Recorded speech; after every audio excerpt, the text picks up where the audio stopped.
Victory to the homeland! We stand united! Breaking news, the leader addresses unprecedented crowd.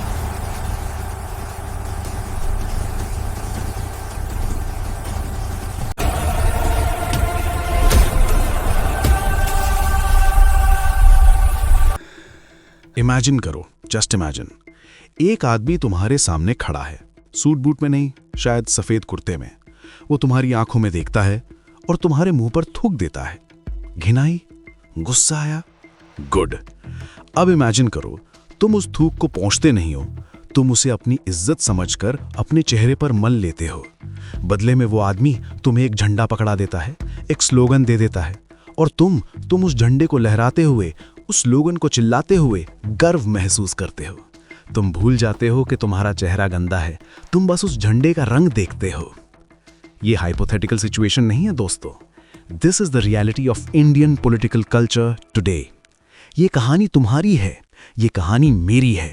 ये उस process का investigative breakdown है जहां 140 करोड़ लोगों को सिस्टमैटिक तरीके से ट्रेन किया गया है कि ह्यूमिलिएशन को लॉयल्टी समझो, एक्सप्लॉयटेशन को सैक्रिफाइस समझो। आज हम करप्शन की बात नहीं करेंगे, वो तो अब पुरानी बात हो गई, बोरिंग टॉपिक है। स्कैम तो अब बिजनेस कॉस्ट बना जाता है। आज हम बात करेंगे उससे कहीं ज्यादा खतरनाक चीज की, साइकोलॉजिकल डोमिनेशन। पिछले कुछ सालों में एक पैटर्न इमर्ज हुआ है अक्रॉस पार्टी लाइंस, चाहे वो दिल्ली के एसी कमरों में बैठे विजनरी लीडर्स हों या बिहार झारखंड के धूल भरे मैदानों में गरजते धरती पुत्र नेता। सबका मोडस ऑपरेंडी एक है, पब्लिक की सेल्फ रिस्पेक्ट को तोड़ दो। उन्हें इतना हेल्पलेस फील करा दो कि वो नेता को पब्लिक सर्वेंट नहीं, अपना माई बाप समझने लगे हैं।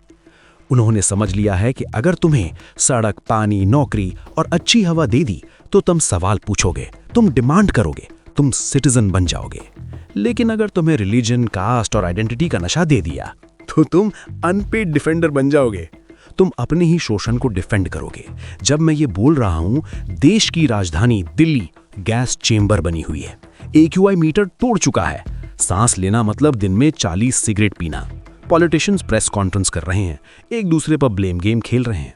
तुम्हारा बच्चा जहर सांस ले रहा है और तुम्हें टीवी पर डिबेट दिखाई जा रही है कि किस नेता ने किसको क्या अपशब्द बोला, और तुम ताली बजा रहे हो क्योंकि तुम्हारे पसंदीदा नेता ने मस्त कमबैक दिया। Your lungs are collapsing, but your ego is satisfied. Is this normal? अब नजर डालते हैं बिहार और झारखंड पर। हर इलेक्शन में बड़े बड़े वादे, माइग्रेशन रोकने के, फैक्ट्रीज लगाने के। रियलिटी ये है कि आज भी नौजवान रेलवे स्टेशंस पर जानवरों की तरह ठूसे हुए हैं। क्यों? क्योंकि अपने ही घर में उनके लिए सिर्फ भूख है। उन्हें दिल्ली, मुंबई, गुजरात जाना पड़ता है दिहाड़ी मजदूरी करने, ताकि गांव में उनका परिवार जिंदा रह सके। एजुकेशन सिस्टम कोलैप्स हो चुका है, यूनिवर्सिटी सेशन सालों लेट होते हैं, पेपर लीक रूटीन बन चुका है। और अब कहानी का सबसे डार्क ट्विस्ट, लोग मर रहे हैं, घुट रहे हैं, फ्यूचर डूब रहा है, लेकिन सड़कों पर सन्नाटा है। Where is the rage? Where is the accountability? जब वही नेता जिसके राज में तुम्हारा ये हाल हुआ हेलीकॉप्टर से उतरता है, तो वही नौजवान जिसका फ्यूचर बर्बाद हो चुका है सबसे पहले दौड़कर उसके पैर छूता है, फूल बरसाता है, जिंदाबाद है नारे लगाता है। क्यों? Why do we kiss the hand that slaps us? क्योंकि कन्वर्जन कंप्लीट हो चुका है। तुम सिटीजन से भक्त, कार्यकर्ता या लॉयल वोटर बन चुके हो, और इस कन्वर्जन की एक फिक्शनल दुनिया बनाई गई है, एक ऐसी दुनिया जहां लॉजिक की मौत हो चुकी है। गुलामी जंजीरों से नहीं, दिमाग से शुरू होती है। Slavery isn't about chains anymore, it's about belief. हम बचपन से सुनते आ रहे हैं, इज्जत की रोटी खमाओ, सर उठा के जियो। बकवास, टोटल रबिश। हमारे पॉलिटिकल सिस्टम ने पिछले कुछ दशकों में एक नया करिकुलम डिजाइन किया है। इस सिलेबस का पहला लेसन है, your dignity is the price you पे फॉर योर सर्वाइवल। अगर तुम्हें सरकारी दफ्तर में फाइल आगे बढ़ानी है तो गिड़गिड़ाना पड़ेगा। अगर तुम्हें हॉस्पिटल में बेड चाहिए तो किसी नेता के पीए के पैर पकड़ने पड़ेंगे।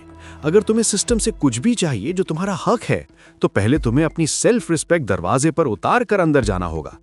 और हमने इसे नॉर्मल मान लिया है। हम कहते हैं, अरे सिस्टम ही ऐसा है। नहीं, सिस्टम ऐसा नहीं था। सिस्टम को ऐसा बनाया गया है ताकि तुम हमेशा मांगने वाले बने रहो और वो हमेशा देने वाले बने रहें। मिलिए सूरज से। सूरज एक टिपिकल इंडियन वोटर है। 26 साल का ग्रेजुएट, डिग्री किसी ऐसे कॉलेज की है जिसका नाम सिर्फ एग्जाम के दिन याद आता है। पिछले 4 साल से कॉम्पिटिटिव एग्जाम्स की तैयारी कर रहा है। रियलिटी में वो बेरोजगार है। उसके पिताजी ने 30 साल मेहनत की, पर आज भी घर की छत टपकती है। सूरज के पास ना जॉब है, ना बैंक बैलेंस, ना फ्यूचर का कोई रोड मैप।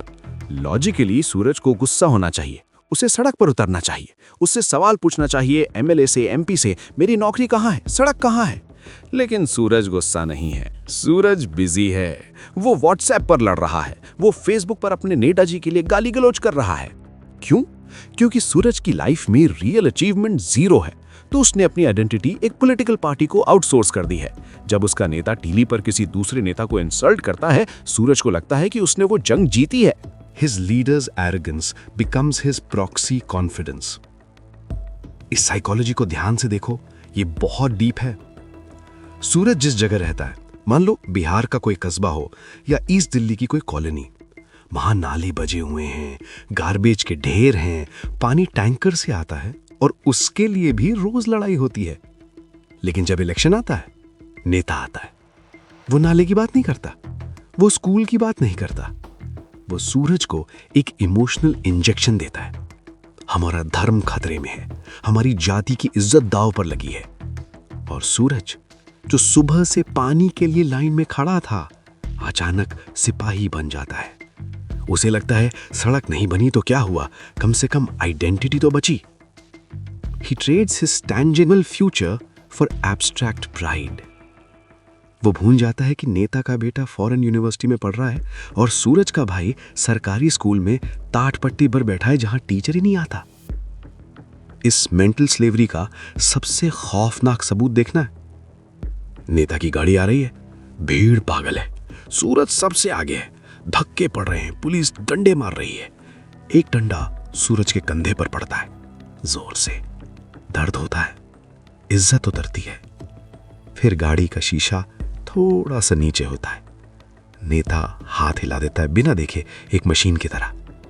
और सूरज, जिस सूरज को अभी डंडा पड़ा, जिसको धक्का देकर कीचड़ में गिरा दिया गया, वो उठता है, दर्द भूल जाता है और चिल्लाता है, जिंदाबाद, जिंदाबाद। उसके कपड़े गंदे हैं, शरीर टूट रहा है, लेकिन आंखों में चमक है, क्योंकि माई बाप ने दर्शन दे दिए। यही डेमोक्रेसी मरती है, जब एक सिटीजन लात खाने के बाद भी लात मारने वाले के लिए ताली बजाता है। उस पल समझ लो, वो अब सिटीजन नहीं रहा, वो रिसोर्स बन चुका है। सूरज बस एक चेहरा है। सवाल ये नहीं है कि नेता इस मेंटल कंडीशन का फायदा उठा रहे हैं। सच ये है कि उन्होंने सूरज को ऐसा बनाया है। ये एक सिस्टमैटिक मैन्युफैक्चरिंग प्रोसेस है और इस फैक्ट्री का अगला प्रोडक्ट शायद आप हैं। सड़क पर जो धक्का मुक्की होती है वो कियोस नहीं है, वो डिजाइन है। जो गुस्सा तुम्हारे अंदर भरा जाता है वो नेचुरल नहीं है, वो इंजीनियर्ड है। सूरज जैसे करोड़ों लोगों को कंट्रोल करने के लिए पॉलिटिशियंस के पास एक सिंपल फॉर्मूला है, एक ऐसा सॉफ्टवेयर जो दिमाग से लॉजिक डिलीट कर देता है और इमोशन इंस्टॉल कर देता है। इस फॉर्मूला का नाम है डी आइडेंटिटी ट्रैप। एक नेता के नजरिए से सोचो, अगर वो तुम्हें अच्छी सड़क, स्कूल और हॉस्पिटल दे दे तो तुम सिटीजन बन जाओगे। तुम अगली बार और बेहतर चीज मांगोगे। डेवलपमेंट की भूख कभी खत्म नहीं होती। लेकिन अगर वो तुम्हें एक दुश्मन दे दे, अगर वो तुम्हें कन्विंस कर दे कि तुम्हारा अस्तित्व, तुम्हारा धर्म, तुम्हारी जाति खतरे में है, तो तुम सड़क मांगना भूल जाओगे। You will stop asking for bread and start begging for protection. देखो कैसे ये खेल अलग अलग जगह अलग तरीके से खेला जाता है। दिल्ली, यहां का नेता एजुकेटेड होने का नाटक करता है। मॉडल है सब्सिडी एज साइलेंस, थोड़ा पानी फ्री, थोड़ी बिजली फ्री, बस का टिकट फ्री। बदले में क्या लिया गया? तुम्हारे लंग्स, तुम्हारे बच्चों की लाइफ एक्सपेक्टेंसी। यमुना जहर बन चुकी है, शहर गैस चेंबर है, लेकिन दिल्ली का वोटर जो खुद को बहुत स्मार्ट समझता है, शांत है। क्यों? क्योंकि उसे लगता है कम से कम फ्री में कुछ तो मिल रहा है। He has sold his right to breathe clean air for a ₹0 electricity bill. अब आओ बिहार और झारखंड। यहां गेम और ज्यादा रॉड, यहां प्राइड बेचा जाता है। झारखंड की जमीन के नीचे खजाना है पर ऊपर गरीबी। बिहार में हर साल बाढ़ आती है, ब्रिज गिरते हैं, और नेता क्या कहता है? हमारी जाति का नेता पावर में है। बस पेट खाली है पर सीना चौड़ा है। पॉलिटिक्स ने पॉवर्टी को हेरिटेज बना दिया है। They have romanced the suffering. अगर तुम गरीब हो तो तुम प्योर हो। और अब आता है सबसे बड़ा मास्टर स्ट्रोक। पॉलिटिशियंस ने पब्लिक को इस तरह ट्रेन किया है कि जब नेता फेल होता है, पब्लिक उसे क्वेश्चन नहीं करती, पब्लिक उसे डिफेंड करती है। जब ब्रिज गिरता है, सूरज ये नहीं पूछता ठेकेदार कौन था। सूरज कहता है पुरानी सरकार की गलती थी या नेताजी को बदनाम करने की साजिश है। इस साइकोलॉजी को समझो। सूरज ने उस नेता पर इतना इमोशनल इन्वेस्ट कर दिया है, दोस्तों से लड़ा, रिश्तेदारों से लड़ा, कि अगर आज वो मान ले कि उसका नेता निकम्मा है तो उसे खुद को बेवकूफ मानना पड़ेगा। और इंसान का ईगो ये बर्दाश्त नहीं करता। इसलिए अपनी ईगो बचाने के लिए वो नेता की नाकामी को बचाता है। वो बिना फीस का वकील बन जाता है। अब पर्दे के पीछे देखो। जब तुम सड़क पर एक दूसरे का गिरेबान पकड़ रहे होते हो, तब ये नेता क्या कर रहे होते हैं? क्या इनके बच्चे उस सरकारी स्कूल में पढ़ते हैं जिसे ये वर्ल्ड क्लास बोलते हैं? क्या इनका इलाज उस जिला अस्पताल में होता है जहां कुत्ते घूमते हैं? नहीं, इनके बच्चे लंदन में पढ़ते हैं। इनका चेकअप न्यूयॉर्क में होता है। और सबसे बड़ी बात, पर्दे के पीछे ये सब दोस्त होते हैं। दिन में टीवी पर एक दूसरे को गाली देते हैं ताकि तुम चाजा पर हो। रात को फार्म हाउस पार्टी में एक ही टेबल पर बैठकर सिंगल मॉल्ट पीते हैं और तुम्हारी बेवकूफी पर हंसते हैं। देखा आज कैसे लड़ाया उनको। अब एक तस्वीर देखो। नेताजी गरीब के घर खाना खा रहे हैं। Simplicity, down to earth. News channels चिल्ला रहे हैं, देखिए कितने महान हैं। अब जूम आउट करो। जिस थाली में वो खा रहे हैं वो स्पेशल मंगवाई गई है। पीछे बिस्लेरी की बॉटल्स का ढेर लगा है और घर के बाहर 50 गाड़ियों का कॉन्वॉय खड़ा है, इंजन ऑन, एसी फुल। वो तुम्हारी गरीबी शेयर करने नहीं आया है, वो तुम्हारी गरीबी का इवेंट मैनेजमेंट करने आया है। वो तुम्हारी भूख को फोटो ऑप में बदलने आया है। और तुम खुश हो कि राजा आज फकीर की कुटिया में आया। लेकिन असली सवाल ये नहीं है कि वो नाटक क्यों कर रहे हैं। असली सवाल ये है कि तुम ताली क्यों बजा रहे हो। क्या तुम्हारी आत्मा मर चुकी है? अगर नेता इस सिस्टम का इन्फेक्शन है तो आज का मेन स्ट्रीम मीडिया उस इन्फेक्शन का इम्यून सिस्टम है। इसका काम सच दिखाना नहीं है, इसका काम है सच को शोर में दबा देना। सोचो, जब दिल्ली में सांस लेना मुश्किल होता है, जब बिहार में ब्रिज गिरता है, जब झारखंड में भूखमरी से लोग मरते हैं, ठीक उसी वक्त टीवी पर क्या चल रहा होता है? क्या वो तुम्हारी तकलीफ दिखाते हैं? नहीं, वो डिबेट करते हैं किसी फिल्म के पोस्टर पर, वो डिबेट करते हैं किसी नेता के 50 साल पुराने बयान पर, वो डिबेट करते हैं रंग पर, कपड़ों पर। ये न्यूज नहीं है, ये एनेस्थीसिया है। तुम्हें बेहोश किया जा रहा है ताकि जब तुम्हारी जेब और तुम्हारा फ्यूचर काटा जाए तो तुम्हें दर्द ना हो। तुम बस डिबेट एंजॉय करो। इस खेल का सबसे गंदा हिस्सा है सेलेक्टिव आउटरेज। आज इस देश में मौत का भी पॉलिटिकल एफिलिएशन होता है। क्राइम की ग्रेविटी इस बात से डिसाइड नहीं होती कि क्राइम क्या है, बल्कि इस बात से होती है कि क्राइम किस स्टेट में हुआ है।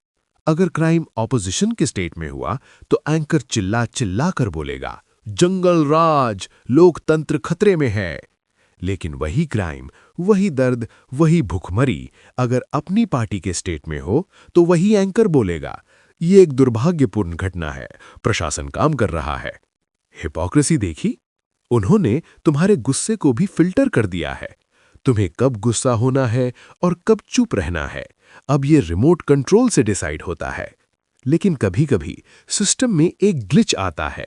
कोई एक इंसान खड़ा होता है जो स्क्रिप्ट पढ़ने से मना कर देता है। मिलिए विक्रम से। विक्रम कोई बड़ा एडिटर नहीं है, वो एक छोटा सा इंडिपेंडेंट पत्रकार है। उसने देखा कि उसके जिला अस्पताल में डॉक्टर्स नहीं हैं, मशीनें खराब हैं और मरीज जमीन पर दम तोड़ रहे हैं। विक्रम ने सोचा, अगर मैं सच दिखाऊंगा तो हंगामा होगा, नेता शर्मिंदा होंगे, सुधार होगा। इनोसेंट विक्रम। उसने वीडियो बनाया, सच दिखाया, वीडियो वायरल भी हुआ। फिर क्या हुआ? क्या अस्पताल ठीक हुआ? क्या मंत्री ने रिजाइन किया? नहीं, पुलिस विक्रम के घर पहुंच गई, शांति भंग के आरोप में। उसके चैनल को फेक न्यूज बोल दिया गया। आईटी सेल के हजारों बोट्स ने उसे देश विरोधी और एजेंडा बाज घोषित कर दिया। तू फॉरेन फंडिंग पर पल रहा है, तुझे पॉजिटिव खबर नहीं दिखती, इसका बैकग्राउंड चेक करो। विक्रम की आवाज चुप नहीं कराई गई, विक्रम की क्रेडिबिलिटी मार दी गई। सच को मिटाना मुश्किल होता है, इसलिए सिस्टम सच बोलने वाले का कैरेक्टर असैसिनेशन करता है। और अब सबसे दुखने वाला हिस्सा, जब विक्रम को कुचला जा रहा था, तब सूरज क्या कर रहा था? क्या सूरज ने विक्रम का साथ दिया? क्या उसने कहा कि ये लड़का हमारे अस्पताल के लिए लड़ रहा है? नहीं, सूरज ने भी विक्रम को गाली दी। क्यों? क्योंकि सूरज को सच नहीं चाहिए, सूरज को फील गुड चाहिए। विक्रम ने सूरज को आईना दिखाया और सूरज को अपनी बदसूरत हकीकत पसंद नहीं आई, इसलिए उसने आईना तोड़ दिया। यही है मॉरल कोलैप्स। जब एक स्लेव आजादी की बात करने वाले को ही अपना दुश्मन मान ले, जब पीड़ित अपने बचाने वाले पर ही पत्थर फेंके, अब बचा क्या है? सिर्फ एक आखिरी सवाल, क्या हम बचने लायक भी हैं? हम पिछले 20 मिनट से नेताओं को गाली दे रहे हैं, पार्टीज को ब्लेम कर रहे हैं, सिस्टम को कोस रहे हैं, लेकिन अब वक्त आ गया है सबसे कड़वी सच्चाई का सामना करने का। सुनो और ध्यान से सुनो, नेता तुम्हारा दुश्मन नहीं है, नेता सिर्फ एक बिजनेसमैन है, और बिजनेस का रूल होता है जो मार्केट मांगेगा वहीं सप्लाई होगा। अगर मार्केट एजुकेशन मांगेगा तो नेता स्कूल बनाएगा, अगर मार्केट रोजगार मांगेगा तो नेता फैक्ट्री लगाएगा, लेकिन अगर मार्केट नफरत, तमाशा और इमोशनल ड्रामा मांगेगा तो नेता वही सप्लाई करेगा। सच ये है, नेता ने तुम्हें नहीं बिगाड़ा है, तुमने नेता को बिगाड़ा है। तुम्हारी डिमांड ही घटिया है। कभी सोचा है कि बिहार, झारखंड या यूपी के कुछ हिस्से आज भी पिछले क्यों हैं? दिल्ली की हवा आज भी जहर क्यों है? इसलिए नहीं कि नेता नालायक है, इसलिए क्योंकि एक ब्रोकन स्टेट पॉलिटिकली प्रॉफिटेबल होता है। एक डेवलप्ड स्टेट का सिटीजन सवाल पूछता है, वो राइट्स मांगता है, वो बॉस बनता है, लेकिन एक गरीब, लाचार, भूखा सिटीजन, वो सिर्फ राहत मांगता है। वो 5 किलो अनाज पर बिक जाता है, वो एक इमोशनल भाषण पर बिक जाता है। पॉलिटिशियंस को एम्पावर्ड सिटीजन्स नहीं चाहिए, उन्हें डिपेंडेंट बेनिफिशरीज चाहिए। उन्होंने तुम्हें गरीब रखा है ताकि वो तुम्हें बचाने का नाटक कर सकें। उन्होंने तुम्हारी टांग तोड़ दी ताकि जब वो तुम्हें बैसाखी पकड़ाएं तो तुम उन्हें भगवान मान लो। ये इनकॉम्पिटेंस नहीं है, ये मेंटेनेंस ऑफ पॉवर्टी है। हम कहते हैं हम दुनिया की सबसे बड़ी डेमोक्रेसी है। कागजों पर हाँ, लीगली हाँ, लेकिन साइकोलॉजिकली डेमोक्रेसी मर चुकी है। डेमोक्रेसी का मतलब था लोग मालिक, नेता नौकर। आज नेता राजा है और हम प्रजा। हम वोट नहीं देते, हम नजराना पेश करते हैं। हम नेता चुनते नहीं हैं, हम एक स्ट्रांग मैन ढूंढते हैं जो दूसरों को डरा सके। हमारे अंदर का फ्यूडल डीएनए अभी जिंदा है। हमें आज भी लगता है कि नेता के पैर छूने से जिंदगी सफल हो जाएगी। जब तक दिमाग में राजा प्रजा का ये कचरा भरा रहेगा, तब तक कोई इलेक्शन तुम्हारी किस्मत नहीं बदल सकता। साइकोलॉजी में एक टर्म है, स्टॉकहोम सिंड्रोम, जब पीड़ित अपने ही अत्याचारी से प्यार करने लगे। आज का इंडियन वोटर वही मरीज है। तुम्हें जलील किया जाता है, तुम ताली बजाते हो। तुम्हारा फ्यूचर लूटा जाता है, तुम नारे लगाते हो। तुम्हारे बच्चों की सांसें छीनी जाती हैं और तुम कहते हो, पर कम से कम नेता शेर जैसा दहाड़ता तो है, कम से कम ये हमारी जाति का तो है। ये लॉयल्टी नहीं है, ये मैसोकिज्म है। तुम्हें दर्द में मजा आने लगा है। You have fallen in love with your own destruction. मैं तुम्हें कोई सोल्यूशन नहीं दूंगा, क्योंकि जो आदमी सो रहा हो उसे जगाया जा सकता है, लेकिन जो आदमी सोने का नाटक कर रहा हो उसे भगवान भी नहीं जगा सकता। बस जाने से पहले आज रात शीशे के सामने खड़े होकर